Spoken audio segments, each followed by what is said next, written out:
अस्सलाम वालेकुम क्लास। उम्मीद करती हूँ कि आप सब खैरियत से होंगे और लास्ट लेक्चर आपने तैयार कर लिया होगा। नेक्स्ट आज हम अपना नेक्स्ट लेक्चर स्टार्ट करेंगे, lecture number 6 chapter number 8 start करेंगे आज, जिसका नाम है इंट्रोडक्शन टू अलजब्रा एक्सरसाइज 8.1। इसमें जो हमने मेन टॉपिक्स पढ़ने हैं वो ये हैं। अलजब्रा को सबसे पहले मैं एक्सप्लेन करूँगी, फिर आपको रिलेशनशिप बताऊँगी अरिथमेटिक एंड अलजब्रा का, नेक्स्ट सेंटेंस का बताऊंगी कॉन्सेप्ट क्या होता है, और नेक्स्ट बताऊंगी स्टेटमेंट क्या होती है, जो कि आपकी एक्सरसाइज में हेल्पफुल होंगे। इसके लिए खोलिएगा book page number 87। Algebra is an important branch of mathematics that provide us the solution of many complex mathematical problem in an easy way, especially when we present a quantity by a symbol without knowing its numerical value। जब हमें किसी algebra में actually हम symbols का use करते हैं जब हमने किसी क्वांटिटी को शो करना होता है, और उस क्वांटिटी के सिंबल के लिए हम एक अननोन सिंबल यूज़ करते हैं जिसकी हमें न्यूमेरिकल वैल्यू पता नहीं होती। नेक्स्ट है relationship between arithmetic and algebra. Algebra और अरिथमेटिक में क्या रिलेशन है? We are all aware of natural number 1 2 3 and we use the basic operation plus minus multiply divide in arithmetic. In algebra we use letters. Letters को algebra में हम use करेंगे ABCs in addition of numbers to generalize the arithmetic which help us to express a quantity without knowing its numerical value. We shall explain it with the help of example. ये देखें, हम mathematics में हम इस तरह से use करते हैं 1 + 2 = 3। हमें पता है दो नंबर्स को ऐड करने से 3, लेकिन अलजेब्रा में हम क्या करेंगे? If x = 1 and y = 2 then z = 3, यानी x और y दोनों को ऐड करें तो 3 बनता है। In above example, x + y = 3 is giving us a general form which is representing all the given arithmetical statements. Thus, algebra is a general form of arithmetics. Next है जी sentence क्या होता है? A group of words that make a meaning complete sense is called a sentence. Sentence की examples देखिएगा। Cow gives milk, birds fly in the air, she writes very well. These are the examples of sentence. Next है हमारा statement. Statement is a sentence that may be true और false. जैसे कुछ statements जो होती हैं वो ट्रू होती हैं, कुछ फॉल्स होती हैं, और थर्ड हम एक और टाइप पढ़ेंगे ओपन स्टेटमेंट। ये इनमें देखिएगा, ये statement Karachi is a Punjab, ये ट्रू स्टेटमेंट नहीं है, कराची जो है वो पंजाब नहीं है। Mango is a fruit, mango जो है वो फ्रूट है, ये ट्रू स्टेटमेंट है, कुछ समझ आ रही है हमें। Thank you, neither true neither false. 1 2 3 1 2 are statement but 3 is not. Now consider the following statements. 2 plus box है is equal to 4, फिर triangle minus 3 is equal to 2, यानी कि यहाँ जो unknowns हैं वो हमें नहीं पता, उनकी जगह उन्होंने symbols यूज़ किए हैं, तो ये भी एक स्टेटमेंट है। ऐसी स्टेटमेंट्स को हम ओपन स्टेटमेंट्स कहते हैं। इसके लिए हम पढ़ेंगे बुक पेज नंबर 88 पे। Out of the above statements we cannot decide which statement is true and which is false until we get further information of square, triangle and circle. Such type of statements are called open statements and these symbols are called unknowns and variables. Thus an open statement is a sentence which has one or more than one unknowns. ऐसी statements को हम क्या कहेंगे जिसमें ये symbols use होंगे? open statements कहेंगे। Class यहाँ से अगर आप इनका मतलब समझ लेंगे तो आपके लिए एक्सरसाइज करना आसान हो जाएगा जी। क्लास अब हम स्टार्ट करेंगे एक्सरसाइज नंबर 8.1।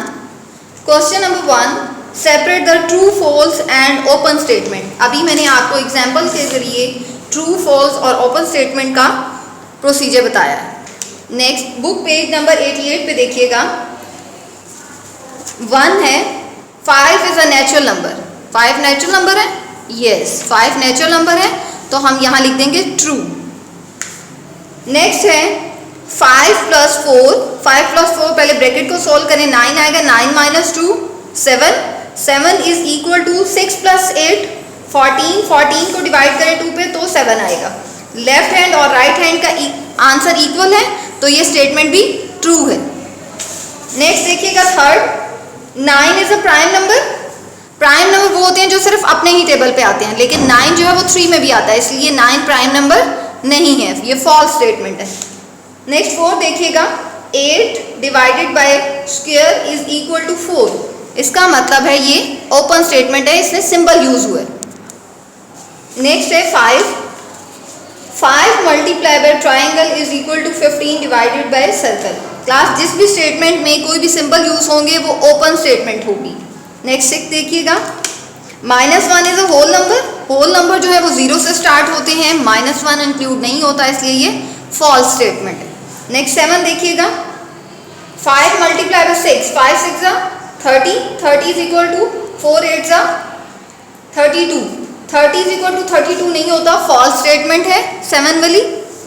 नेक्स्ट 8 देखिएगा, 0.2 plus 0.5 is equal to square, ये ओपन स्टेटमेंट में है क्योंकि इसमें सिंबल यूज हुआ है। नेक्स्ट है 9, 2 is the only even prime number, 2 जो है वो ओनली इवन प्राइम नंबर भी है और इवन नंबर भी है, इसलिए ये ट्रू स्टेटमेंट है। नेक्स्ट अब आ जाए क्वेश्चन नंबर 2 पे। जी क्लास क्वेश्चन नंबर 2 है, replace the unknown by the numbers to make the statement true. आपने स्टेटमेंट को ट्रू बनाना है, जो भी अननोन इस स्टेटमेंट में यूज होंगे पहले उनको फाइंड आउट करना है और फिर उसी स्टेटमेंट में पुट करके स्टेटमेंट को ट्रू बनाना है। जी क्वेश्चन नंबर 1 देखिएगा, x + 2 is equal to 6।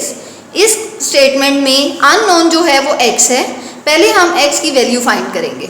x जो है वो हमारी लेफ्ट साइड पे ही रहेगा, जो इसके साथ +2 है, जो भी नंबर आपके लेफ्ट साइड पे आपके अननोन के साथ जो भी नंबर होगा, अगर वो +4 है तो राइट साइड पे वो माइनस हो जाएगा, अगर यहाँ माइनस है तो राइट साइड पे प्लस होगा, अगर यहाँ मल्टीप्लाई है तो यहाँ डिवाइड होगा, अगर यहाँ डिवाइड है तो दूसरी साइड पे मल्टीप्लाई होगा। तो क्लास देखिएगा, इस क्वेश्चन में ही लेफ्ट साइड पे +2 है तो राइट साइड पे आके -2 हो जाएगा। यहाँ x इज इक्वल टू 6 - 2, 6 में से 2 माइनस करेंगे 4 आ जाएगा। अब हमने अपने अननोन की वैल्यू फाइंड कर ली, वो आ गई 4। अब हम चेक करते हैं कि क्या अगर हम 4 इस क्वेश्चन में पुट करें, इस स्टेटमेंट में 4 वैल्यू पुट करें तो क्या ये स्टेटमेंट ट्रू बनती है। तो x की जगह 4 रखें, ये स्टेटमेंट मैंने लिखी दोबारा से, x की जगह मैंने 4 रखा, +2 as it is equal to 6। 4 + 2 6 ही होता है, 6 इज इक्वल टू 6, ये स्टेटमेंट ट्रू हो गई क्योंकि लेफ्ट हैंड और राइट हैंड के आंसर इक्वल आ गए। नेक्स्ट देखिएगा question number 2, p - 1 is equal to 7। यहाँ पे अननोन जो है वो p है, -1 जो इस साइड पे है लेफ्ट साइड पे, आप उसको राइट साइड पे ले जाएं, -1 है तो उधर जाके +1 हो जाएगा। 7 + 1 8, अननोन का आंसर आ गया 8। आप 8 जो है वो अपने स्टेटमेंट में पुट करें, 8 - 1 इज इक्वल टू 7, 8 - 1 7 होता है, 7 इज इक्वल टू 7, ये स्टेटमेंट हमारी ट्रू हो गई।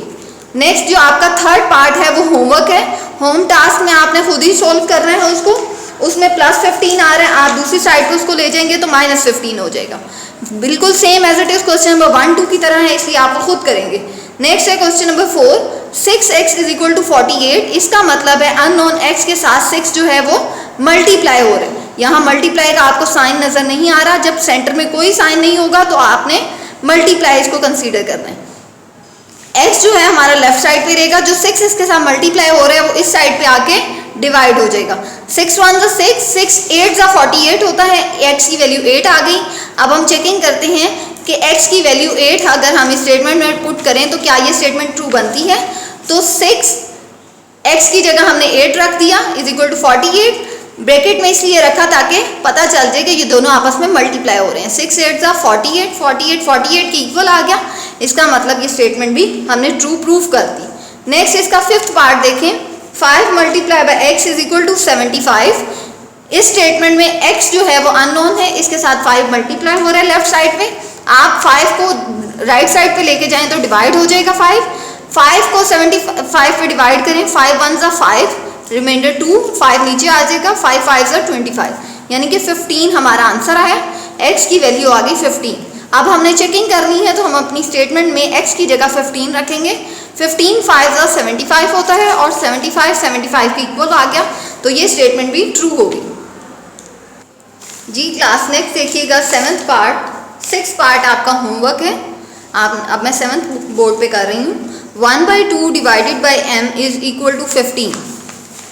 अननोन जो है वो m है, वो लेफ्ट साइड पे ही रहेगा। डिवाइड जो है 1/2 जो है वो इसके साथ डिवाइड हो रहा है, दूसरी साइड पे मल्टीप्लाई होगा जाके। 15 एज इट इज़ 1/2 है तो उसका रेसिप्रोकल हो जाएगा 2/1। m इज इक्वल टू 15 2 ज़ा 30 और 1 1 ज़ा 1 ही होता है, इसलिए 1 लिखने की ज़रूरत नहीं। 1 चेकिंग करते हैं कि m की इस वैल्यू को अगर हम स्टेटमेंट में पुट करें तो क्या ये स्टेटमेंट ट्रू बनती है। 1/2 divided by m is equal to 15। m की जगह 30 रखा, 30 को 2 पे डिवाइड करें तो 15 ही आएगा। 15 is equal to 15, statement true है। नेक्स्ट 8th पार्ट देखिएगा। 2m is equal to 3। m जो है अननोन है, वो लेफ्ट साइड पे रहेगा। 2 साथ मल्टीप्लाई हो रहा है, इधर आके डिवाइड हो जाएगा 3/2। 3 को 2 पे डिवाइड करें, देखिएगा 3 को अंदर रखेंगे 2 पे, 2 1 ज़ा 2, रिमाइंडर आया 1। नेक्स्ट कोई डिजिट नहीं है इसलिए हम पॉइंट लगाएंगे, 0 बढ़ा देंगे, 2 5 ज़ा 10, 1.5 आ गई m की वैल्यू।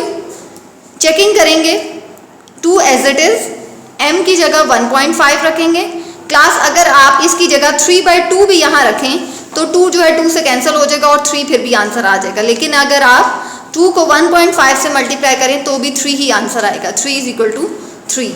नेक्स्ट इसका 9th पार्ट आपका होमवर्क है, उसमें भी बिल्कुल इजी क्वेश्चन है, -0.3 है, आप उसको +0.3 कर देंगे तो वो सॉल्व हो जाएगा। नेक्स्ट क्वेश्चन नंबर 10 देखिएगा। x divided by 2 is equal to 7। Unknown x है, 2 साथ डिवाइड हो रहा है, दूसरी साइड पे मल्टीप्लाई हो जाएगा, 7 2 ज़ा 14।